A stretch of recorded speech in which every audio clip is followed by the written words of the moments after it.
Well, we have a new pope, and according to everything we have seen and read so far, it sounds as if synodality is going to be an important emphasis of Pope Leo XIV's papacy. Hi, my name is Diana McAlintal. And I'm Nick Wagner. And we are Team Initiation, and we want to tell you about an upcoming 4-part speaker series that is going to look specifically at synodality and why catechumenate ministers should know about synodality and also live it in the way we do our ministry. So first of all, let's just break apart synodality. You know, what is it we're talking about when we use the word synodality?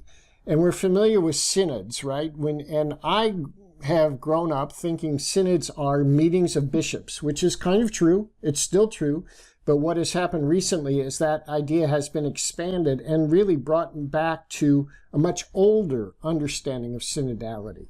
If you go to the interwebs and you search online for a video with then Cardinal Prevost, he is speaking specifically about synodality. Just look for a video called Evening Reflection with Cardinal Prevost. And he says very clearly that synodality is simply walking together. And it is not a new idea. He cites all the way back to Vatican II and with the papacy of Paul VI and all of the popes since the end of Vatican II. That has been the way that they understood our being church together. Actually, if you look all the way back at the Acts of the Apostles and the gathering of the disciples in the upper room, as they're trying to figure out how we are going to be church now that Jesus has risen and ascended. And that gathering of maybe over 100 disciples was a way of walking together, a way of discerning together, a way of listening to the Holy Spirit as community. And that was a synod. That was an example of synodality. And Pope Leo builds on that apostolic foundation of synodality, of walking together. And he refers back to even before the Synod on Synodality began, with the document that prepared the entire Universal Church to have these listening sessions in their parishes, in their dioceses. He refers to that document and the theme of the Synod, which is broken down into 3 parts: in communion, participation, and mission. And those 3 focuses are exactly what we do as catechumenate ministers. We bring people into communion with Jesus. That is the number one initiative that we are trying to do, to draw people into Christ.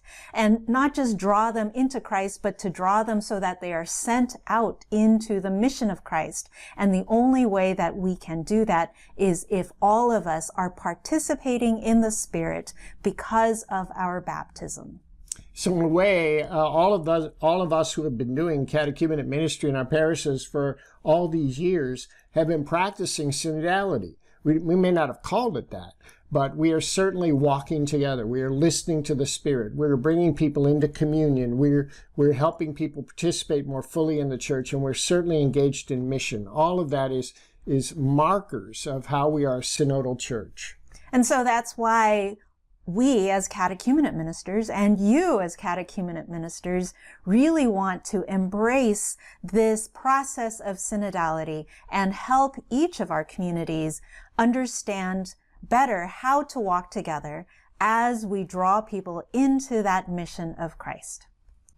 So this connection between catechumenate ministry and synodality is very important. It's so important that we're going to host a 4-session speaker series in the 4 Wednesdays of June, in which we're going to break apart different elements of how the catechumenate participates in a synodal church. Mm-hmm. The first conversation we're going to have is going to be on inspiring parishioners to accompany seekers on their journey of faith.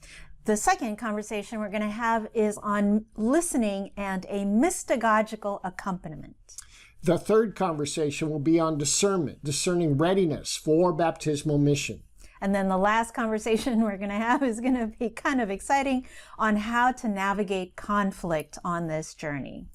So our first conversation will be on Wednesday, June 4th at 11 a.m. Pacific Daylight Time. And that topic is going to be inspiring parishioners to accompany seekers.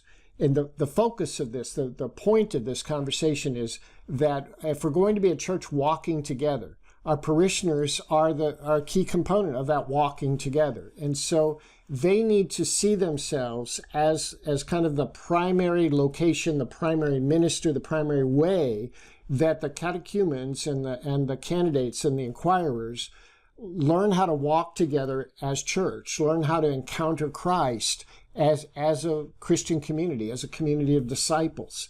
And it's not an impossible skill to learn, but it does take some discipline and some practice and some apprenticeship. And we need to figure out how we're going to inspire our parishioners to sort of be like Christ on the road to Emmaus with the disciples. They're all together. We're going to be that Christ image for those who are seeking a deeper encounter with Christ. And that's exactly what the catechumenate is about. It's not just the responsibility of the pastor or the coordinator of the catechumenate, the deacon, whoever the expert is. The ritual document says that this initiation process is the responsibility of all the baptized in your own parish, the local church. And the person that we have invited to help us break open that inspiration for the entire community is Dr. Cynthia Bailey Manns. And if you've been listening to anything about the Synod, you're probably familiar with her name. She is one of the few delegates from the United States, and also one of the few women who were invited to be part of those two conversations, those two synodal gatherings in Rome. She is not only an expert in this field, she is also a practitioner. She knows exactly what we are going through in the parish because she is working at a parish in the Archdiocese of Minneapolis-St. Paul. So she knows the day in and day out challenges that we have to inspire our community to walk with one another. She is not only skilled in catechesis, she is a spiritual director. So she knows what it means to accompany others closer and closer to Christ. And so we are so excited to have her come and speak with us and to have this conversation about how to inspire our parishioners to walk with our seekers. Our second conversation is going to be on June 11, also at 11 o'clock Pacific time, and that is going to focus on listening for the Spirit in mystagogical accompaniment. Now, as we are a synodal people, the number one action we have to do is to listen. And that is listening for the work of the Spirit in one another, in our world. And mystagogy, if you've been doing catechumenate ministry for a while, is always focused on how we have encountered Christ, how we have heard the Spirit, primarily in the liturgy. And so it's a liturgical action. But also this mystagogical reflection, this mystagogical discipline is something that we can do in our daily life. And so we ourselves have to practice that discipline, and we have to help our parishioners and our seekers listen for the Spirit in their own lives, not only when we pray together, but in our daily lives together. So the person who's going to help us with this conversation is Rita Ferrone, and you probably have heard her name because she is one of the bright lights in catechumenate ministry. She's one of the most respected voices on liturgical renewal today, and she's a model for me on how to practice this art of mystagogy.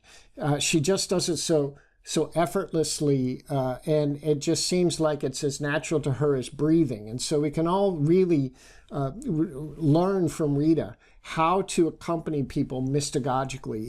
It's a really a wonderful thing to experience the mystagogical process as Rita leads it, and also to take tips and learn skills as we sort of see her as a model doing this. So she's going to give us some really practical thoughts and ideas, the way that she has practiced this mystagogical accompaniment throughout her ministry. And it's going to be very, I think, inspiring for all of us, very practical, very concrete. Our third conversation is going to be on Wednesday, June 18, also 11 a.m. Pacific time.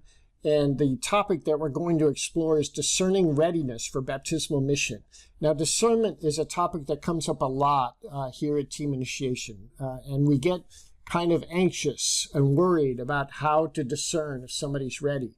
And if we understand discernment as a synodal process, that really helps us, because it's not just up to me as the catechumenate leader or team leader or team member to discern if an individual is ready for baptism or ready to move forward in the process. It's a walking together, the entire church. And the Order of Christian Initiation of Adults lists a whole bunch of people who are involved in discernment, which includes the catechumen or candidate themselves. It includes the catechumenate team and the team leader. It includes the pastor. It includes parishioners. It even includes the bishop. So it really is the whole church walking together in this discernment process.